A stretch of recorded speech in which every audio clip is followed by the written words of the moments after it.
Olá, concurseiro, concurseira, mais uma parte de Geografia e História do Paraná. Dando sequência, você está percebendo que agora estamos dedicando uma parte muito maior à História, mas volto a afirmar que essas duas disciplinas caminham juntas, principalmente na análise da construção do Paraná. Perfeito? Nós vamos ver agora, concurseiro, concurseira, várias questões que se relacionam ao nosso estado, como que as bancas utilizam um edital e a partir desse edital elas elaboram as questões. Vamos à nossa primeira questão. Analise comigo, veja lá. Sobre o povoamento do Paraná, assinale as alternativas corretas. Então, o enunciado, concurseiro, concurseira, já te indicou. E eu sempre chamo a atenção. Quando eu estou atento ao comando, é mais fácil para que eu ache a resposta certa. E ele está cobrando de mim o quê? O povoamento do Paraná. Então vamos lá. O que diz a primeira alternativa? Curitiba iniciou seu povoamento de forma totalmente independente do litoral e especializou-se em lavouras diversas e comércio. Concurseiro, concurseiro, isso não é verdade, essa questão está errada. Primeiro que no início, Curitiba nem tinha uma importância dentro do estado. Paranaguá, que é o primeiro município, que era a cidade mais importante. Lembrando que no meio do caminho tem a Serra do Mar, que era considerado pelos europeus um empecilho de subida. Imagine que uma viagem entre o litoral, lá no início da colonização, poderia demorar 4 ou 5 dias se fosse em período de chuva. E em períodos que não estivesse chovendo, não menos do que 2 dias de caminhada para sair do litoral paranaense e chegar até Curitiba. Então, demorou um longo período para que Curitiba se tornasse algo importante e aqui se desenvolvesse um comércio, ok? Vamos para a próxima. Olha o que diz esse texto. As bandeiras foram grandes empresas organizadas pela administração colonial em busca de metais preciosos e não admitiam o apresamento do gentio. Concurseira, concurseiro, veja só, a primeira parte está correta. Os bandeirantes foram em busca de metais preciosos e eles iriam, de uma maneira ou de outra, fazer com que, por exemplo, o indígena ou indicassem o local onde estava o ouro, aprisionando, fazendo com que eles os acompanhassem no caminho para achar essa mina. Uma história muito interessante que fica claro para você, que eles acabavam se misturando com os indígenas, é a história do Anhanguera. Tá certo? Que dá hoje o nome a uma rodovia importante no estado de São Paulo. Anhanguera tem esse nome que os índios o apelidaram. Por quê? Anhanguera está relacionado ao seguinte, diabo velho. A palavra anhá, quando vem do tupi-guarani, tem o sentido de diabo ou demônio. O Monte Anhangaba, na Serra do Mar, no Paraná, já tem essa conotação. Anhangaba, grande montanha. Perfeito? Então, o Anhanguera foi um cara que, fazendo pressão sobre os índios no interior do país, falou o seguinte, ou vocês me mostram onde está o ouro, ou eu colocarei fogo em toda a sua água, como um ato de feitiçaria. O índio não conhecia o álcool, ele pegou um vasilhame com álcool, botou fogo, o índio achou que era água e acabou se impressionando com aquilo, imaginando que ele faria, na realidade, colocar fogo em toda a sua água e com medo acabou mostrando onde encontrar o ouro. Então, essa questão está errada por causa disso. O bandeirante, sim, se misturava e até aprisionava esse chamado gentio. Vamos para a próxima alternativa. Veja o que ela diz. A miragem das minas propiciou o assentamento e a organização de uma comunidade em Paranaguá, com outras atividades, como o comércio, a lavoura e um pouco de criação. Concurseiro, concurseira, Num primeiro instante não se achou ouro em Paranaguá, demorou para encontrar, para que esse ouro fosse encontrado. Antes disso, já existia povoamento em Paranaguá. É claro que isso propiciou que viessem mais pessoas, mas não foi o ouro. E como eu mostrei em mapas anteriormente, a ocupação do Paraná começa por aí e entrava-se no interior paranaense em busca do ouro. Só mais tarde que conseguiu-se fazer o ato, a chamada faísca, por causa do brilho do sol quando mexia com a bateia. Então essa questão também está errada. A próxima, veja o que ela diz.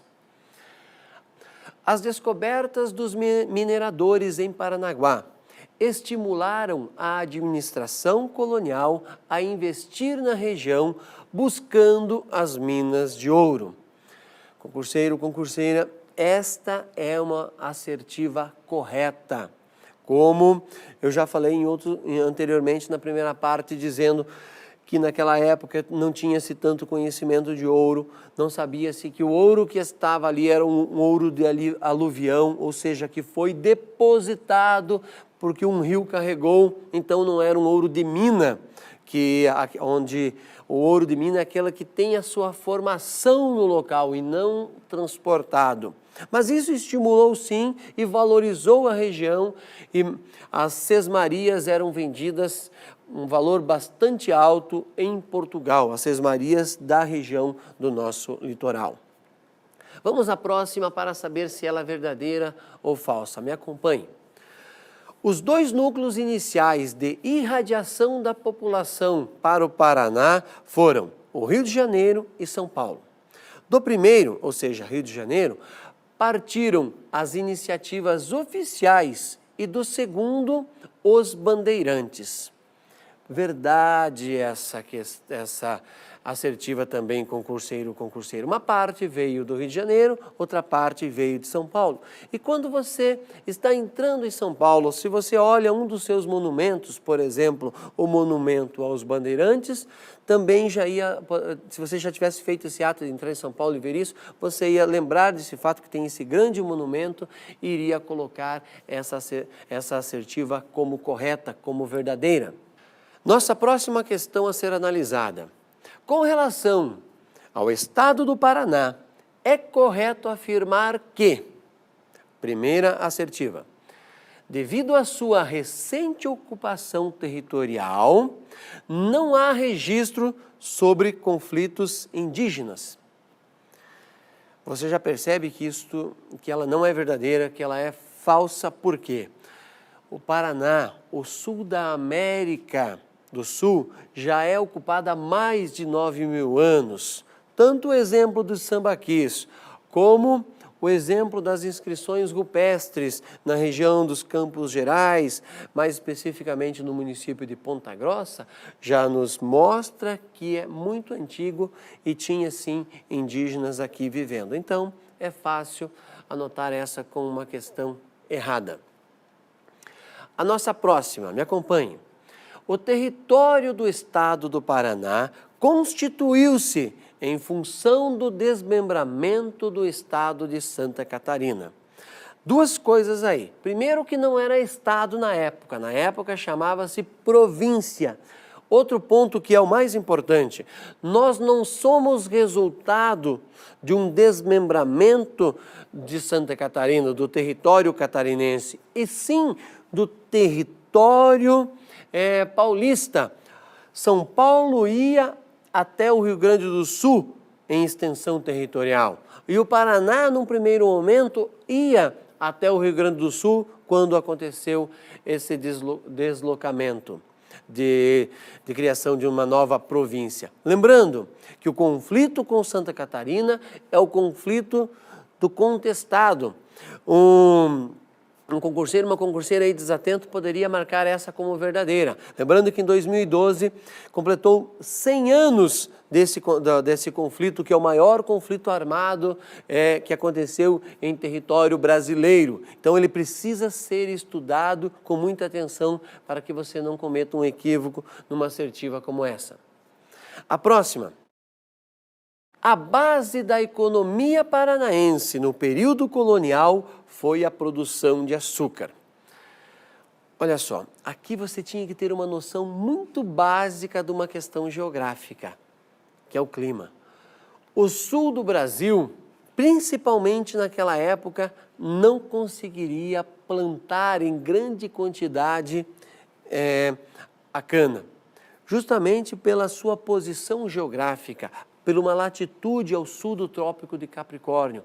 A cana-de-açúcar foi importante no Nordeste brasileiro e não aqui. Até existia uma outra rocinha, mas nada relevante ao ponto de ser a base da economia, como diz o enunciado desta assertiva. Perfeito? Então, mais uma que está errada. A próxima, concurseiro, concurseira.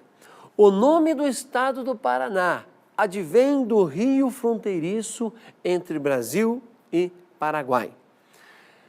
Esta está correta, mas faça a seguinte análise aí. Lembrando que a palavra Paraná, inclusive até a própria palavra Paraguai, tem origem no Tupi-Guarani, perfeito? E dá-se o nome ao rio e posteriormente os portugueses adotam esse nome para a região. E nós seremos a quinta comarca, né? O Paraná era a quinta comarca do Paraná, do São Paulo, que posteriormente transformar-se-á em província e depois em estado, como o Brasil adotou para todas as unidades federativas. A nossa próxima concurseiro, concurseira, veja o que diz aí. Na colonização, houve a predominância de europeus e de seus descendentes. Não é verdade, porque aqui viviam milhares e milhares de indígenas e os portugueses se misturaram com esses indígenas. Então, a partir daí você já consegue perceber que isso não é verdade. Além de tudo, os escravos que vieram para cá e se instalaram. No número menor do que em São Paulo, do que em Rio de Janeiro, o próprio Nordeste, mas teve sim a escravidão. A próxima dessa questão aí, a próxima assertiva que nós analisaremos. Não houve descobrimento de ouro no território regional, ou seja, no território paranaense. É justamente ao contrário. Na Baía de Paranaguá, na região de Paranaguá, foi o primeiro local do Brasil que achou-se ouro com relevância, embora ele venha desaparecer logo, porque não era uma mina que ali se formou, e sim o ouro de aluvião que eu falei mais de uma vez nessa aula. Perfeito? A nossa próxima, vamos ver se é uma assertiva correta ou não. Foz do Iguaçu, situado na fronteira oeste, originou-se a partir de uma colônia militar criada com a finalidade de defesa nacional. Verdade, concurseiro, concurseira. Se você olhar até os dias atuais, existe uma zona de fronteira que o governo federal sempre atua, e Foz do Iguaçu está inserido nisso, desde a criação do antigo território do Iguaçu, que mais tarde foi incorporado novamente ao Paraná. Primeiro desmembra, depois ele é incorporado. Então, é uma área que tem-se muito cuidado, não só por parte das forças estaduais, como a Polícia Militar, como do governo federal, por causa da Ponte da Amizade, que faz uma ligação com o nosso país fronteiriço, que é o Paraguai, cujo nós já tivemos uma grande guerra, que é a chamada Guerra do Paraguai. Vamos analisar mais uma questão? Me acompanhe em seu enunciado. Os movimentos sociais de Canudos e do Contestado. Então, agora você precisa, através das assertivas, encontrar a correta. Me acompanhe. Letra A. Atemorizaram os governos republicanos, sendo por esta razão aniquilados. Aqui nós demos sorte. A primeira já é verdadeira, correto? Isso aconteceu, lembrando que Contestado e Canudos, os dois têm algo de muito parecido. Sempre um líder religioso, Antônio Conselheiro no caso do contestado, ou melhor, no caso de Canudos, e no caso do contestado, os monges que acabavam arregimentando as pessoas que viviam na região e pensavam ali em criar, entre aspas, um novo país, e isso assustou, é claro, quem estava no poder no momento e tinha que dar um jeito de eliminar esse conflito. Nossa próxima assertiva, assertiva B. Advogaram ideias monarquistas exaltando a figura de Dom Pedro II. Claro que não. Pode abandonar isso. Inclusive, o Brasil já era um país que tinha adotado a república. Então, dificilmente voltaria a ser império. E como não voltou, né? A nossa próxima assertiva, assertiva C, que diz o seguinte: propuseram a reforma agrária, tomando as fazendas dos ricos agricultores. Não se pensava nisso. E lembrando de mais uma coisa, concurseiro, concurseira, as terras do interior do Paraná eram terras devolutas, não pertenciam a ninguém. Então eles ocupavam, e é claro que naquele momento não tinha-se o conflito que tem hoje, por exemplo, com os chamados sem terras. A nossa próxima assertiva, acompanhem lá, olha o que diz. Receberam o apoio da Igreja Católica, em especial dos padres de localidades próximas. De forma alguma, embora existissem monges, existissem religiosos envolvidos, a Igreja Católica estava associado ao poder republicano e de maneira alguma apoiou esses chamados insurgentes ou rebeldes, como se falavam na época. A última assertiva, assertiva E, olha o que ela diz. Foram liderados por homens desvinculados das tradições locais. Também não é verdade. As pessoas que lideravam esses grupos moravam, viviam na região. Portanto, então, nessa questão, a resposta correta e a única, a letra A. Concurseiro, concurseira, resolvemos, chegamos na resposta correta, que era a letra A, acabei de falar, mas tem mais uma coisa importante que eu preciso dar como dica, que vai servir para as outras. Olha o que diz o enunciado dessa questão. Os movimentos sociais de Canudos e Contestado. 2 pontos.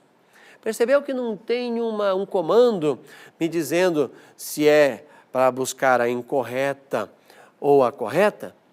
Quando não vem o comando, você, é claro que você vai buscar a assertiva correta. Quando for para ser incorreta, normalmente ela vai aparecer com letras garrafais, com letras maiúsculas, ok? Então, embora não existisse o comando aí, você já precisa estar com isso memorizado.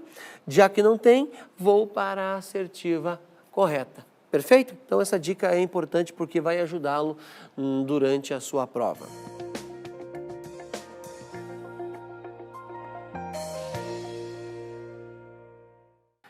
Dica de estudo. Concurseira, concurseiro, além do filme A Missão, que eu falei no meio da aula, que é indispensável para quem estuda o Paraná, e quando for assistir esse filme, com muita atenção, analise os nomes dos personagens que estão ali. Analise a atitude do jesuíta, analise a atitude do indígena, analise a atitude do bandeirante. Se você assistir esse filme já com este foco, você vai com certeza aprender muito mais sobre o nosso estado. E uma outra dica indispensável também é esta revista aqui, que eu quero que você marque e procure para estudar. Olha só, Revista de História da Biblioteca Nacional. Olha o título ali, 100 anos do contestado, massacre e progresso. Concurseiro, concurseira, como o ano de 2012 é marcante, completou-se 100 anos sobre isso, a revista fez uma longa matéria. Lendo esse texto, você vai compreender como se deu, os personagens envolvidos. Essa revista é de outubro de 2012. Você a encontra tanto na internet, em PDF, na página da revista, que é www.revistadehistoria.com.br, como também você pode encontrar em sua biblioteca, no seu município. Dá uma olhada se tem uma biblioteca aí para que você possa encontrar e fazer uma leitura dessa matéria que é a principal do número dessa revista, ok? Assim eu encerro essa aula, desejando a você ótimos estudos e uma ótima prova.